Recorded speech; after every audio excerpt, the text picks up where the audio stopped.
Hey, this is Stephen Ament. Welcome to my exorcism.io series. In this video, I will be working through the series exercise. So let me just read this here. Given a string of digits, output all the contiguous substrings of length n in that string in the order they appear. For example, the string 49142 has the following three-digit strings: 491, 914, 142. That's it. And then the following four-digit series, 4914 and 9412. 9142. All right. If you ask for a six-digit series from a five-digit string, you deserve whatever you get. Well, in our case, we're going to get an argument error according to the tests. Note that these series are only required to occupy adjacent positions in the input. They don't need to be numerically consecutive. Okay. And in this exercise, you're practicing iterating over an array, meaning executing an operation on each element of an array. Ruby has many useful built-in methods for iterations. Take a look at this article, which I have right here and I'll link to in the description as well. Most of the methods listed in the article are not methods specifically for array, but come from enumerable. So that's important to know, right? That we don't have to just look in array, we also want to look in enumerable. The article doesn't list iterating over consecutive elements. The first challenge is to find a method that does. So let's dive in.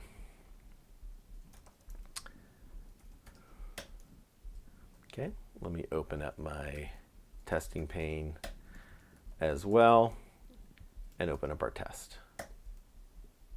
There we go. I'll run the first test. It's going to fail as always because we don't have the file.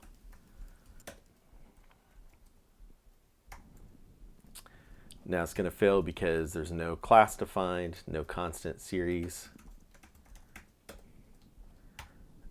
Now we need to define initialize to take an argument, which we will call series. Now we need method slices, and it also requires an argument, which is a size. Let's call that size, I guess. So we're being passed in a string of digits, and we want to do something with it.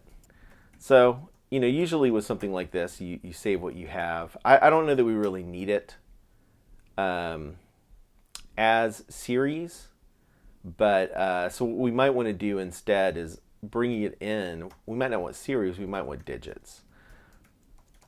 And the reason I say that is anytime we want to do something like this, where we've got to do some sort of iteration over something like this, even if it's starting as a string, I immediately think that needs to be an array. It needs to be in some kind of enumerable collection that we can do these sorts of things with easily. That's what they're for. So how do we get this thing into an array? Well, it needs to be an array of each character. So the easiest way I know to do that is to split it with an empty string. And so that's going to give us our digits individually, each character as a digit.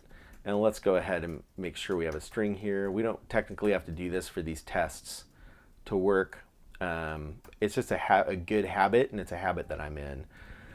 So what are we going to do to get our digits into this, to give us this answer? Well, if you look at the answer over here, what we're passing in compared to the digits, we're really getting the array back of each digit, just like this. So to go back to being a little bit pedantic in my TDD, what I can do is return digits, because I've already split it into those digits, and that test should pass. Not only is that test going to pass, but the next test is going to pass too. And the first test that's going to force us to fully implement our functionality here is going to be test simple slices of 2, because we're just going to be returning slices of 1, right? We're going to be turning just digits as is. All right. So now what do we do with this? Well, we need to group these based on the size that we've been passed.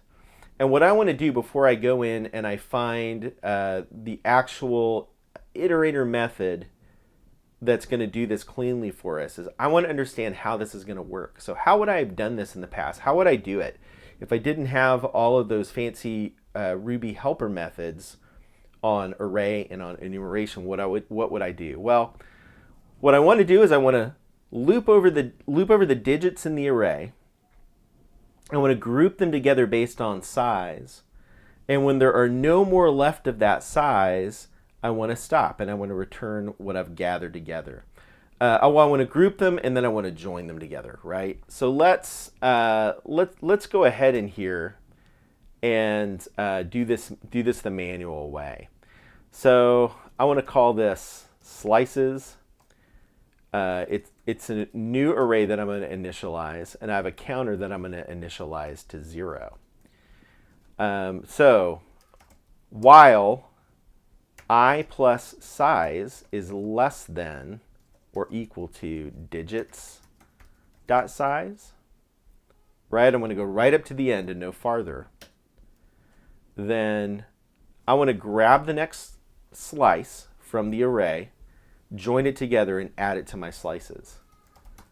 So what we want to do though, oh, by the way, I just realized I've got a typo here on line 7, so let's take care of that.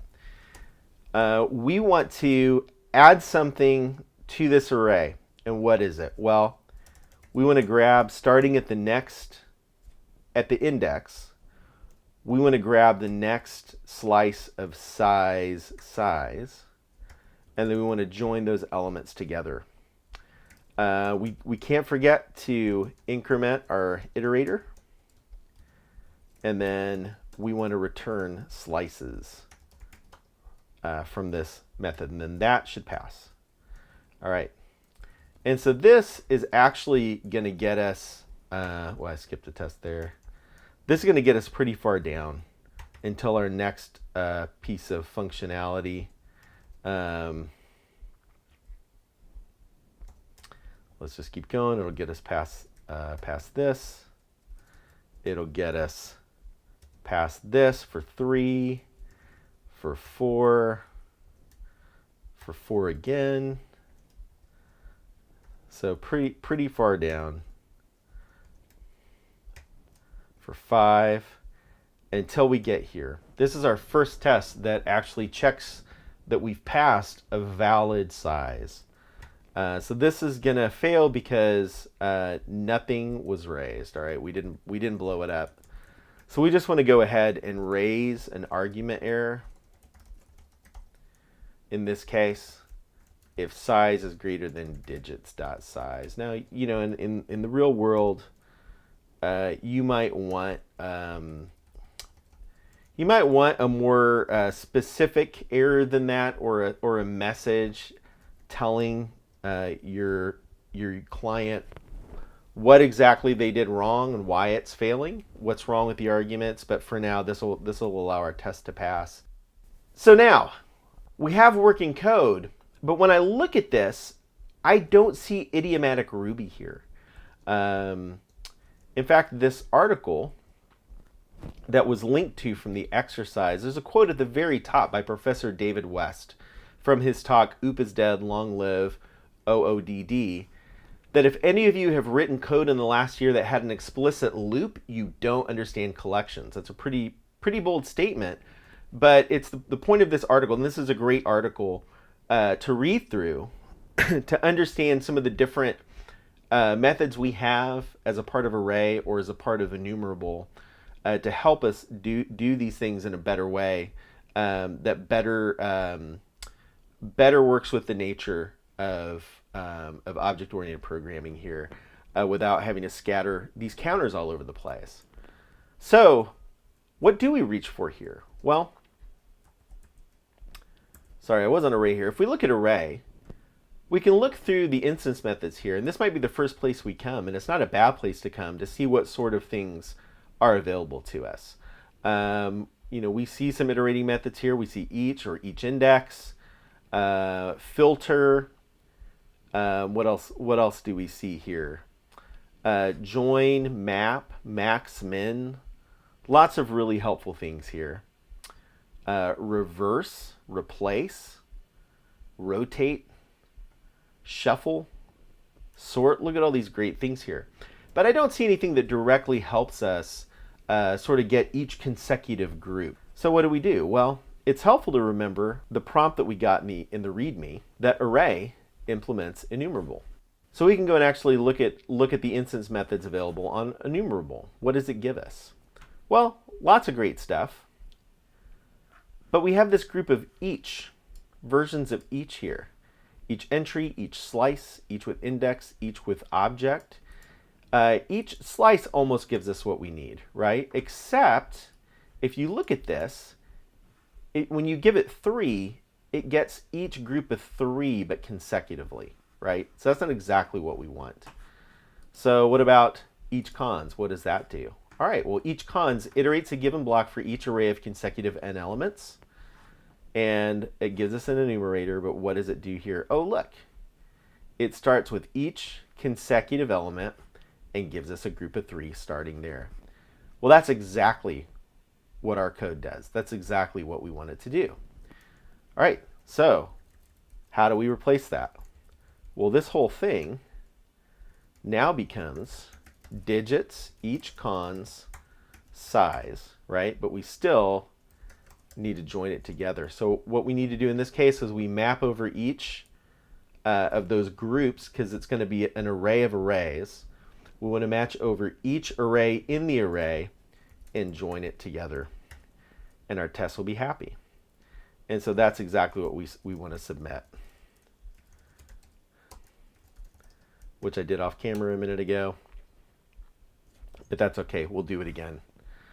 I've closed this out. I've submitted it. And I'm going to move on to the next exercise. But if you want to come back, I'm actually going to record a short video follow-up to this where I unpack what's happening here in this shortcut syntax that we're passing a map.